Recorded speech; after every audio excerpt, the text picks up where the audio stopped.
The phone rang in the middle of the night. CEO Elena Voss was preparing to sign $1 million contract when she saw an unknown number. She hesitated, then answered. "Miss Elena?" A weak child's voice came through. "This is she. Who is this?" "I'm Lily Gray. My dad can't get up anymore. I found your number in his phone." Elena froze. "Who is your father?" "Lucas Gray. Dad said you're the best person he ever knew." The room fell silent. On her desk, an old file labeled Lucas Gray, Chief Engineer, had never been cleared away. A single tear fell onto her keyboard. Elena Voss, 34 years old, CEO of Voss Tech Aviation, famous for being cold and demanding perfection. 3 years ago, she'd fired Lucas Gray, her chief engineer, after he opposed a dangerous testing project she'd approved. After that incident, a small accident occurred in the workshop, injuring a worker. Elena lost trust in her employees and became even more closed off. That Christmas, while everyone else went home, she sat alone in her brightly lit office. The phone rang in the middle of the night, and the young voice of Lily Gray, 8 years old, made her freeze. "My dad is really sick. He's in the hospital. I didn't know who to call. In his phone, there's only your name and a photo of you two at the old workshop." Elena looked at her screen. That photo was indeed from when she'd taken a picture with the engineering team when the company first started. She asked, "Where's your mother?" "Mom died. Dad said if anything happened, I should call you. You would help." Elena stood up, grabbed her coat, and left the office into the snowy rain. The drive to the hospital took 40 minutes through icy roads. Elena gripped the steering wheel, her mind racing with questions she couldn't answer. Why had Lucas kept her number? Why tell his daughter to call her? After what she'd done to him, why would he trust her with anything, let alone his child? In a small hospital room on the outskirts, dim light fell on Lucas's pale face. Little Lily held her father's hand, looking up when Elena arrived. "You came." Elena sat down, looking at the man who'd stood beside her through the early years of her career, now thin and weak. She said softly, "Why didn't you tell me?" Lucas smiled faintly. "I still believed you'd do the right thing. I just didn't have time left to see it." The hospital was nearly empty at this hour. Most patients slept, but in room 304, 3 people sat awake in the harsh fluorescent light. Elena hadn't been in a hospital since her father died 10 years ago. The smell of antiseptic and floor cleaner brought back memories she'd buried deep. But this was different. This time she was here because someone had called her. Someone who still believed in her despite everything. "How long have you been sick?" Elena asked quietly. Lucas's voice was weak. "About a year, maybe longer. I stopped counting." "A year?" Elena's voice rose slightly.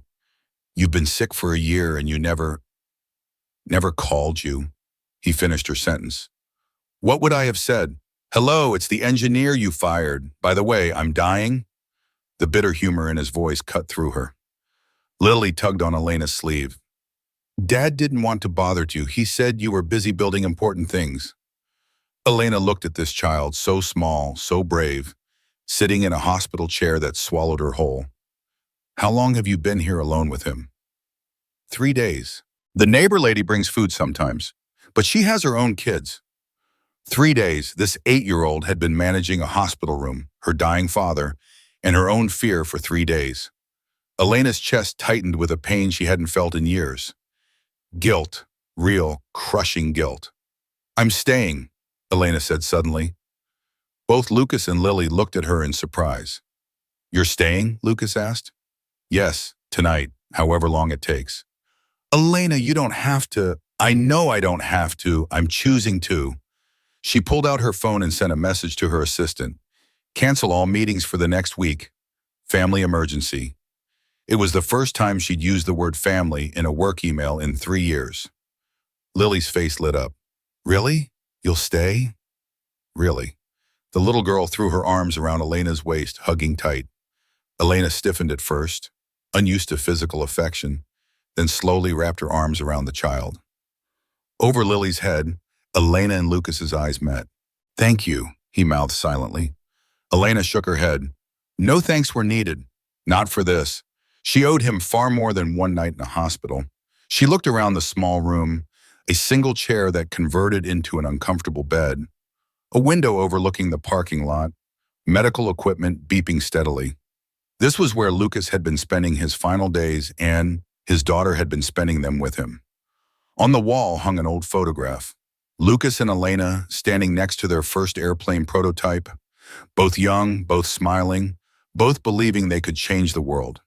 That was before money, before pressure, before she'd chosen profit over people, before she'd become someone she barely recognized. Looking at that photo now, Elena barely remembered that version of herself. The woman who'd believed in innovation for its own sake, who'd valued her team, who'd listened to concerns instead of dismissing them. When had she changed? When had ambition turned into arrogance? She couldn't pinpoint the exact moment. It had been gradual, like rust eating through metal. One compromise here, one shortcut there, until suddenly she was someone who fired good people for telling the truth. The old photograph on the hospital wall, showing Lucas and Elena standing beside their first airplane, young and full of hope. The next morning, Elena was still at the hospital. Lily brought her a cup of hot cocoa softly. "You didn't sleep either?" Elena smiled, a rare expression. "No, I've never spent the night at a hospital before." She helped Lily fold blankets, read her stories while Lucas slept. Lily asked, "Were you my dad's friend?" Elena was silent, then answered softly, "I was someone who misunderstood your father." She told the story. 3 years ago, Lucas discovered errors in the testing project, tried to warn her, but she was under pressure from the board of directors and thought he was being difficult. After that, he was fired. Lily said quietly, "Dad never spoke badly of you. He said you were brilliant. You just forgot that hearts also know right from wrong." Elena's throat tightened. That afternoon, she received news from the doctor. "Mr. Gray has stage 4 cancer. He might not make it through the week." She went to the hallway, pressed her hands against the wall, and cried for the first time in years. That evening, Lily sat next to her father, drawing messily. "Dad, if I see Miss Elena, I'll tell her not to be sad anymore." Lucas smiled faintly, holding his daughter's hand. "You're so good, Lily. Tell her that. Dad doesn't regret choosing honesty." Elena heard from the doorway. She walked in, trembling. "You're such a fool. What did I do to deserve your silence for 3 years?" Lucas answered weakly, "Because I knew you'd find the truth eventually." Over the next few days, Elena learned things about Lucas's life after she'd fired him. He'd worked odd jobs, mechanic shops, small aviation companies that couldn't afford proper engineers. He'd sold his house to pay for his wife's cancer treatment. When she died anyway, he'd moved into a small apartment with Lily. He'd stopped eating properly to make sure Lily had 3 meals a day. He'd ignored his own symptoms, the weight loss, the pain, the exhaustion, because he couldn't afford to be sick. And through it all, he'd never once blamed Elena. "Why?" Elena asked one night when Lily was asleep. "Why didn't you hate me?" Lucas looked at her with those tired eyes. "Hate takes energy I didn't have. And besides, you didn't fire me out of cruelty. You fired me because you were scared." Scared? Of failure, of disappointing people, of not living up to what everyone expected. I understood that. I was scared too. But you still told the truth. Because someone had to. And I figured if I didn't, eventually someone would die. And I couldn't live with that.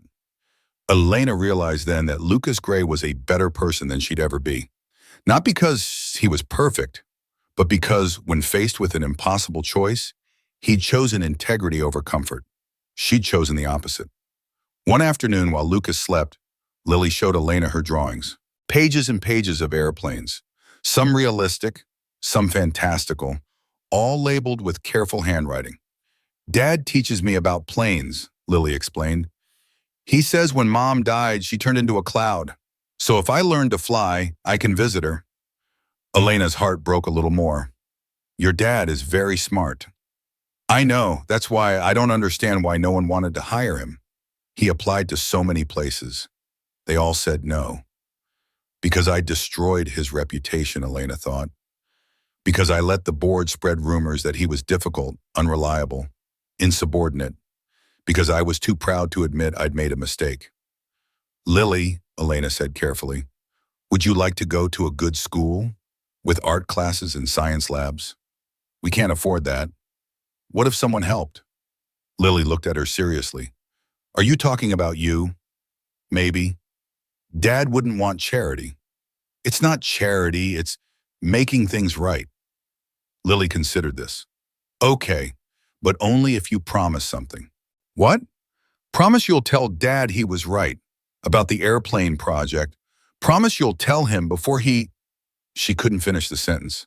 I promise, Mom. That night, Elena kept her promise. She sat beside Lucas's bed and told him everything. How she'd discovered the cover-up, how the board had known about the safety issues, how they'd buried his warnings and blamed him. You were right, she said, about all of it. And I'm sorry I didn't listen. Lucas's eyes filled with tears. Thank you. That's all I needed to hear. Lily's drawing showing 3 people standing by an airplane with messy handwriting. Dad, Miss Elena, and me, fixing the sky together. 2 days later, Lucas fell into a coma. Elena discovered an envelope in his bedside table addressed to her. If I don't wake up, please complete this. Inside was evidence of the technical fraud by the board of directors, the same evidence Lucas had tried to present before he was fired. She read every page, her heart constricting. The next morning she went to the board meeting. I have something you've been hiding for 3 years. She threw the documents on the table. The entire room went silent. The project leader, Arthur Dean, the vice chairman, tried to argue, those documents are fake. Elena replied, if they're fake, why did the whistleblower lose his entire career protecting them? The evidence was damning. Email chains showing Arthur had known about the design flaws. Financial records showing he'd accepted bribes from contractors to use substandard parts. Meeting minutes where he'd explicitly overruled Lucas's safety concerns. Arthur's face went from red to white. You can't prove any of this. Actually, I can, because Lucas kept copies of everything. Dated, witnessed, notarized. She slid another folder across the table. He also kept the recordings of every meeting where you threatened him, where you told him he'd never work in aviation again if he didn't keep quiet. The other board members shifted uncomfortably. They'd all been complicit to varying degrees. So here's what's going to happen, Elena continued, her voice cold and controlled. Arthur, you're resigning, effective immediately. The rest of you will cooperate with an internal investigation. Anyone found to have known about this and said nothing will also resign. You can't do this, Arthur spluttered. The shareholders will thank me for preventing a scandal that would have destroyed this company. Because if these documents go public, if the FAA investigates, if the families of anyone hurt by our planes file lawsuits, Vostech is finished. She let that sink in. But if we handle this internally, if we make it right, if we implement every safety measure Lucas recommended, we survive. Maybe even become better. It took 3 hours, but by the end, Arthur and 2 other board members had resigned. The investigation would take months. But Elena had started the process of making things right. She went back to the hospital. Lucas was still unconscious. Lily asked, "Can you save my dad?" Elena hugged the girl, tears falling. "I wish I could." That night, Lucas woke up one final time, weakly saying, "Thank you for believing." Elena held his hand. "I'm sorry, I was too late." He smiled, whispering, "You're not too late. I'm just leaving a little early." The heart monitor's beeping slowed. Lily screamed and cried. Elena held the girl tight, her own hands shaking, unable to let go. The doctors came, gently ushered them out. Elena and Lily sat in the hallway while a team tried to revive Lucas. But some battles can't be won. After 20 minutes, the doctor emerged, face solemn. "I'm so sorry." Lily buried her face in Elena's chest and sobbed. Elena rocked her gently, her own tears falling into the child's hair. They sat there for an hour, maybe more. Time lost meaning. Eventually, a nurse came with papers to sign, arrangements to make. Elena handled it all. Lily was too young, too devastated. As they prepared to leave, the nurse handed Elena another envelope. "Mr. Gray asked me to give you this, if something happened." Elena opened it with shaking hands. Inside was a legal document, Lucas had set up a small trust fund with what little money he had left, a scholarship fund for orphan children studying engineering. It was called the Voss Gray Hope Fund, and the second guardian listed, the person who would manage the fund and care for Lily if anything happened to Lucas's sister, was Elena Voss. Elena stared at the document, tears blurring the words. Even at the end, even after everything, Lucas had trusted her. Before dying, Lucas had donated his small estate to establish a scholarship fund named Voss Gray Hope Fund for orphan children studying engineering. The second guardian designated Elena Voss. Elena's resignation letter from the CEO position, choosing to rebuild the company from a position of service rather than dominance, sat unsigned on her desk for weeks before she finally tore it up, realizing she could do more good from within. 1 month later, Elena moved out of her penthouse into a small house near the suburbs, close to where Lily lived with her aunt. She visited weekly, helping the girl with math, baking cookies. She said, "I've never been a mother, but I know what it means to miss someone." Lily replied, "Then you can miss Dad with me." Elena smiled. They went together to the old workshop where Lucas used to work. Elena restored it into Gray Works Center, a training facility for young engineers. On the wall, she rehung the old photo of the engineering team from years ago. She added new words beneath it, for those who believe in what's right, even when forgotten. At the opening ceremony, Elena spoke. 3 years ago, I lost a colleague, but today I found the meaning of trust again. She knelt down, hugged Lily, whispered, "Thank you for calling me that night." Lily smiled. "Dad said you just needed one phone call to remember how to be good again." The center grew faster than Elena expected. Young engineers, many from low-income families, came to learn. Elena taught some classes herself, something she hadn't done since the company's early days. She rediscovered why she'd fallen in love with aviation in the first place. Not the money or status, but the pure joy of solving problems, of building something that could fly. Lily visited often after school. The engineers adopted her as a mascot. She'd draw airplanes while they worked, asking questions, soaking up knowledge. "You're just like your dad," one engineer told her, "always asking why." Dad said why is the most important question. Elena overheard this and smiled. Lucas had been right about that too. One evening, as Elena locked up the center, Lily's aunt approached her. "I need to talk to you," Margaret said. She looked tired. "About Lily." Elena's heart clenched. "What's wrong?" "Nothing's wrong. It's just, I love that girl, but I'm not young anymore. My health isn't great. And she asks about you constantly." "What are you saying?" Margaret took a breath. "Lucas named you as alternate guardian.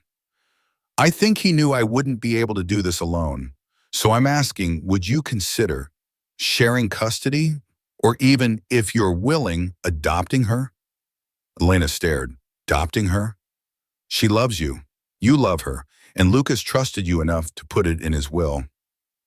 "I don't know if I'd be a good mother. No one does until they try. But Elena, you're already being a mother. You're just not calling it that." Elena thought about it for 3 sleepless nights. She thought about her career, her schedule, her complete lack of parenting experience. But she also thought about Lily's laugh, about reading bedtime stories, about teaching her to love learning, about how, for the first time in years, she woke up excited about the day ahead. On the 4th day, she called Margaret. "Yes, I'll do it." "You're sure?" "No, but I'm willing to try." The adoption process took 6 months, background checks, home visits, interviews, paperwork. But at the end, Lily Gray became Lily Gray Voss. The day the adoption was finalized, they went to Lucas's grave together. "Dad," Lily said, touching the headstone, "I have a new mom now. Well, kind of. She says we're still figuring it out, but I think she's good at it." Elena put her hand on Lily's shoulder. "I hope I can be half the parent your father was." "You don't have to be Dad," Lily said wisely.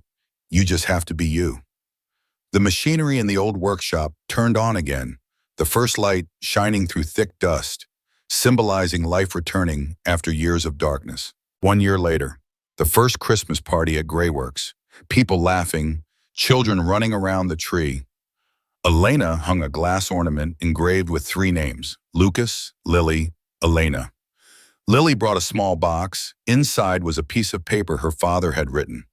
If she ever reads this, tell her I still believed in her and in the scholar. Elena read it, tears falling without stopping. She whispered, "You always believed even when I didn't deserve it." Lily pulled her hand toward the courtyard. "Miss Elena, it's snowing." They held hands watching the white sky, snow flying dimly, workshop lights glowing golden behind them like a heart just rekindled. Elena said softly, "If you want, I'll stay. Not because of guilt, but because we both believe." Lily nodded, leaning against her shoulder. The party continued inside. Engineers toasted. Children sang carols badly but enthusiastically. Someone had brought a karaoke machine, and terrible renditions of holiday songs filled the air. Elena and Lily stood in the snow, watching through the windows. "Do you think Dad can see us?" Lily asked. "I think so. I think he's proud of you." "And proud of you too," Elena smiled. "Maybe.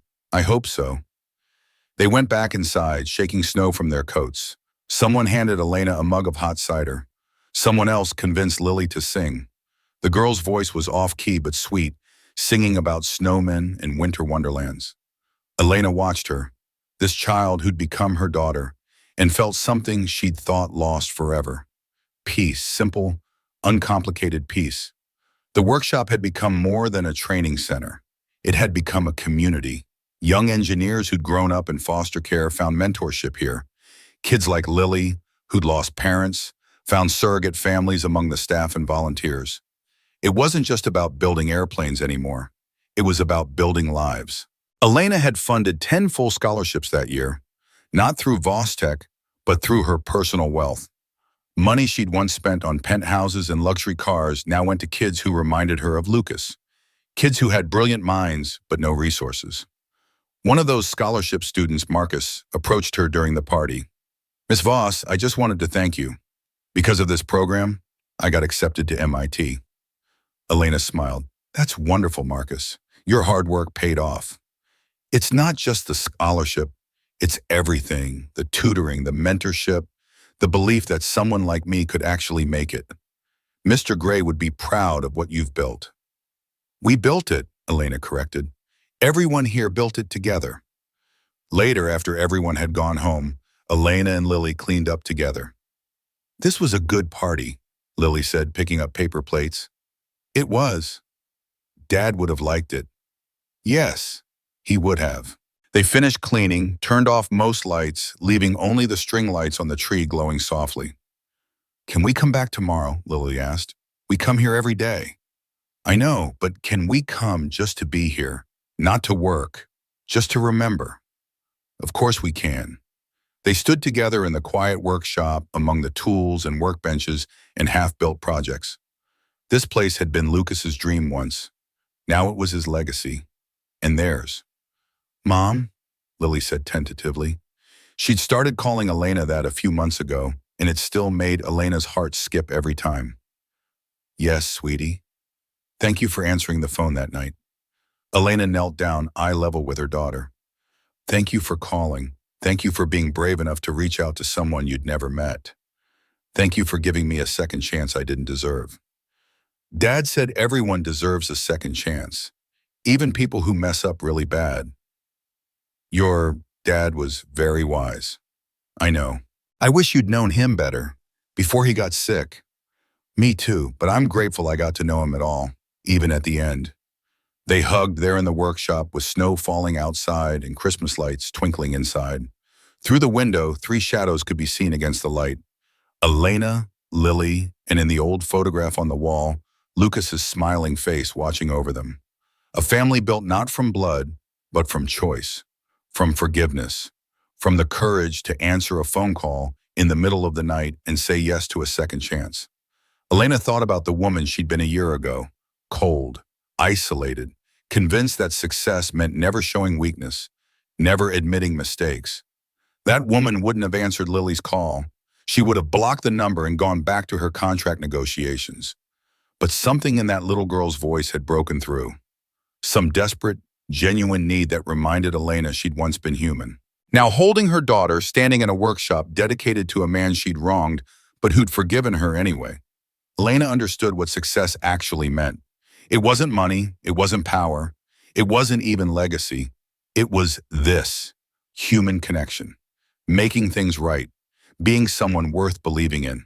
Golden light from the workshop shining through the window. Three shadows, Elena, Lily, and Lucas's shadow in the photograph, merging into the snowy night.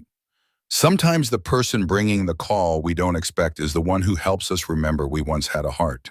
That night, a little girl called a CEO she'd never met. She called because her father was dying and she had no one else. She called because in his phone there was only one name, one person he still believed in. And that CEO, who'd spent 3 years building walls around her heart, answered. Not because she had to, but because somewhere deep down, she knew she owed this man more than she could ever repay. Lucas Gray died believing Elena Voss would do the right thing. And he was right. She didn't save his life, but he saved hers. He reminded her that success without integrity is just noise, that power without compassion is just cruelty, that sometimes the bravest thing you can do is admit you were wrong. Luna built an empire, but Lucas gave her something better. He gave her back her humanity, and through his daughter, he gave her a family. Some stories don't have happy endings. Some people die before reconciliation, before forgiveness.